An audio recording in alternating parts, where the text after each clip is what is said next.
இந்த வீடியோ நம்ம என்ன டிஸ்கஸ் பண்ண போகிறோம்னு பார்த்தீங்கன்னா, காந்தாரா த லெஜெண்ட் படத்தோட release date announcement poster launch பண்ணியிருக்காங்க. இந்த படத்தோட ரிலீஸ் டேட் அனௌன்ஸ்மெண்ட்டையும் இந்த படத்தில் நடக்கிற எல்லா சம்பவத்தையும் பற்றி இந்த வீடியோவில் நம்ம டீட்டெயிலாக டிஸ்கஸ் பண்ணுவோம். அதுக்கு நீ இந்த சேனல் புதுசாக இருந்தால் அந்த சேனல் சப்ஸ்கிரைப் பண்ணி பெல் ஐக்கனும் கிளிக் பண்ணி வச்சுக்கோங்க. வாங்க நம்ம வீடியோக்குள்ளே போகலாம். நம்ம காந்தாரா த லெஜெண்ட் வந்து நம்மளோட ரிஷப் ஷெட்டி டைரக்ஷனில் அவரே வந்து லீட் ரோலில் ப்ளே பண்ணுறாரு. காந்தாராவோட ஒரு பெரும் வெற்றிக்கு அப்புறம் இந்த படம் வந்து இயக்கிட்டு இருக்காங்க. குறிப்பாக காந்தாரா வந்து 400 கோடிக்கு மேலே வந்து வசூலிச்சிச்சு. அந்த படம் வந்து ஒரு பிளாக் பஸ்டர்னு சொல்கிறதோட மெகா பிளாக் பஸ்டர்னு சொல்லலாம். கன்னட சினிமாவில் ஒரு வேறு லெவல் பேரும் பொருளுமா இந்த படம் அமைஞ்சது. ஏன்னா அந்த படம் வந்து ஒரு ரிலீஜியஸ் பேஸ் பண்ண ஒரு மூவியாக இருந்தாலும் எல்லாரையுமே கனெக்ட் பண்ணுற அளவுக்கு அவரோட ஆக்டிங்லேயும் ஸ்க்ரீன் ப்ரெசன்ஸ்லையும் கொண்டு வந்திருப்பார். ஒரு வேறு லெவல் சம்பவம் பண்ணுச்சு.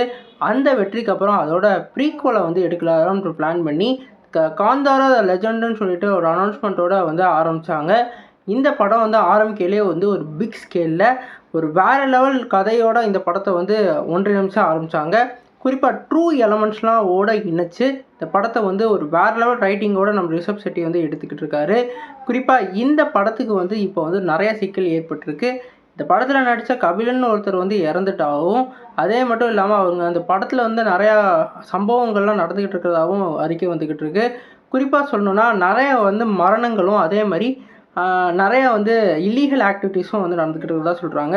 ஷூட்டிங்க்கு வந்து அந்த போட்டில் வந்து அந்த அவங்க வந்து பர்மிஷனே வாங்காமல் போகிறது, அது மட்டும் இல்லாமல் 2-3 பேர் அந்த ஆர்டிஸ்ட்டு சாகிறது, அது மட்டும் இல்லாமல் அவங்க ஆர்டிஸ்ட்லாம் போகிற அந்த வேன் வந்து விபத்து ஆகுறதுன்னு சொல்லிட்டு ஒரு நிறைய விபத்துக்கள்லாம் இந்த படக்குழுவில் இடையூறாக நடந்துக்கிட்டு இருக்கு.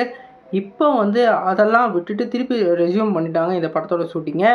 இப்போ வந்து ரிலீஸ் டேட்டாக வந்து 2 அக்டோபர் 2025 ரிலீஸ் பண்ணுவோம், காந்தி ஜெயந்தியை முன்னிட்டு இந்த படத்தை ரிலீஸ் பண்ணுவோம்னு சொல்லிட்டு அஃபீஷியலாகவே ஒரு நியூ போஸ்டரோடு அறிவிச்சிட்டாங்க.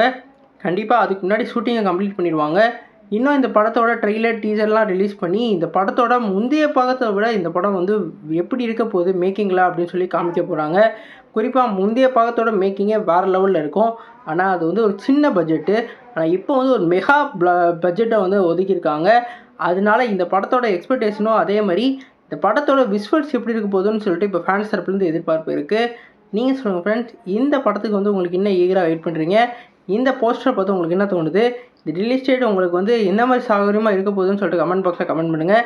இந்த வீடியோ உங்களுக்கு லைக் பண்ணுங்கள். சேனல் புதுசாக சப்ஸ்கிரைப் பண்ணுங்கள்.